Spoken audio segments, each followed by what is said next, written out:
आज की वीडियो में हम शुरू करेंगे एक रिवीजन सीरीज़ क्लास 10th के लिए। इसमें हम सारे चैप्टर का रिवीजन करेंगे, एक तरीके से शॉर्ट नोट्स पढ़ेंगे और छोटी छोटी क्लिप्स होंगी, ज़्यादा बड़ी वीडियोस नहीं होंगी। तो हम इसमें सारे चैप्टर को कवर करेंगे और ये रिवीजन सीरीज़ चलेगी हमारी। इसमें करीबन 20 के आसपास वीडियोस हो सकती हैं और कम भी हो सकती हैं, जितना रिक्वायरमेंट होगी उतनी करेंगे। तो चैप्टर 1 से शुरू किया हमने, रियल नंबर्स। तो हम 9th क्लास का बेसिक देख लेते हैं थोड़ा सा। नेचुरल नंबर क्या होते हैं?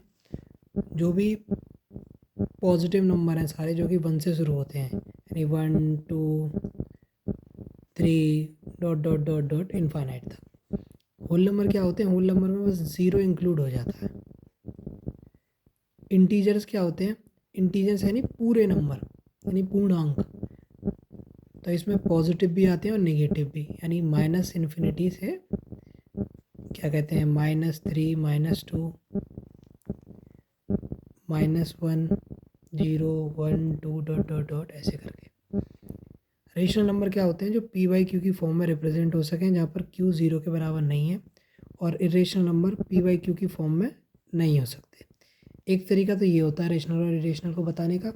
एक सिंपल सा ये तरीका होता है कि हम देखते हैं, यहाँ पे थोड़ा जगह पे लिखता हूँ, सही जगह पर एक मिनट। हम ये देखते हैं कि जो डेसिमल एक्सपेंशन है किसी का, वो किस तरीके का हो सकता है। यानी जैसे कोई भी डेसिमल एक्सपेंशन है वो दो तरीके का हो सकता है। या तो उसके जो पॉइंट्स हैं, यानी जो डेसिमल हैं, वो टर्मिनेट हो जाएं।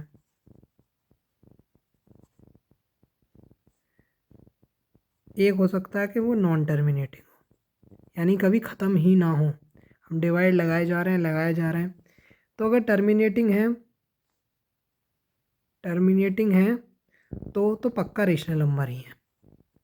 यानी अगर टर्मिनेट होगा तो वो रेशनल नंबर ही है। अगर नॉन टर्मिनेटिंग है तो इसमें दो केस बनते हैं, एक तो रिपीटिंग और दूसरा है नॉन रिपीटिंग। तो रिपीटिंग के केस में आएगा रेशनल नंबर और नॉन रिपीटिंग के केस में आएगा इरेशनल। यानी एग्जांपल के तौर पर देखें, 5/2, ये 2.5 आ गया, टर्मिनेट हो गया तो ये रेशनल नंबर है।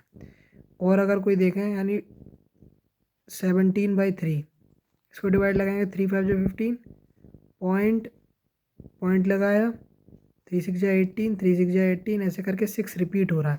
यानी नॉन टर्मिनेटिंग तो है पर रिपीटिंग है, तो ये रेशनल नंबर हो गया। जैसे √2 1.4142 ऐसे कुछ करके चलता रहता है, तो ये नॉन टर्मिनेटिंग है, नॉन रिपीटिंग है, इसलिए इरेशनल नंबर हो गए। इसके बाद आती है हमारी फंडामेंटल थ्योरम ऑफ अर्थमेटिक, जो कहती है कोई भी कंपोजिट नंबर प्राइम नंबर्स के प्रोडक्ट में लिखा जा सकता है, यानी उसके जो प्राइम फैक्टर्स हो सकते हैं। जैसे यहाँ पर दे रखा है 12, तो 2 गुणा 3 लिख दिया। ये 2 और 3 प्राइम नंबर है, यानी एक कंपोजिट नंबर को हमने प्राइम फैक्टर्स के प्रोडक्ट में लिख दिया, प्राइम नंबर्स के फैक्टर्स में। अब ये जो फैक्टराइजेशन है वो यूनिक होगा, यानी 12 को इसी तरीके से लिखा जा सकता है प्राइम नंबर के फैक्टर्स में, और किसी तरीके से नहीं लिख सकते। बस क्या होगा कि जो नंबर्स का जो क्रम है, यानी जो सीरियल है, यानी जो सीरीज़ में जैसे लिखे हुए हैं 2 2 3, इसकी जगह 2 3 2 लिख सकते हो आप, 3 2 2 लिख सकते हो, कैसे भी लिख सकते हो, लेकिन आएंगे यही। ये यूनिक होते हैं, मतलब और कोई तरीका नहीं है ना लिखने का।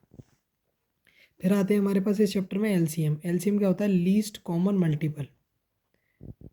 नाम से ही समझ में आ रहा है, लीस्ट कॉमन मल्टीपल, यानी अगर किन्हीं 2 नंबर या 3 नंबर, जितने भी नंबर का मल्टीपल हमसे, मतलब एलसीएम हमसे पूछे, तो उनकी हम टेबल लिखें।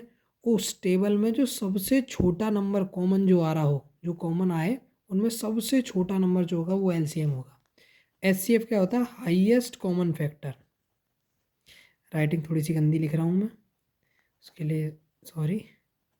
हाईएस्ट कॉमन फैक्टर, ये लोएस्ट था, लीस्ट था, ये हाईएस्ट है।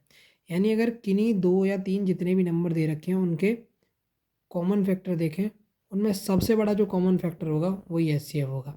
जैसे देखो, इसमें और इसमें 4 कॉमन आ रहा है, 2 भी कॉमन आ रहा है, लेकिन 2 और 4 में कौन बड़ा है? 4, तो इसका इन दोनों का एचसीएफ हो गया 4।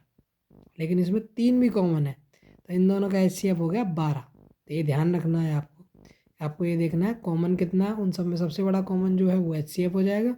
अब एलसीएम में क्या देखेंगे? 12 और 96 दे रखा है हमारे पास, हमसे पूछा है कि इसका एलसीएम क्या होगा। हम क्या करेंगे, 96 की टेबल पढ़ेंगे, 96 बन जाए 96, उसमें देखेंगे क्या वो नंबर इन दोनों से डिविजिबल है। वो नंबर अगर इन दोनों से डिविजिबल होगा तो वही एलसीएम हो जाएगा। ये एक तरीका है, शॉर्ट तरीका।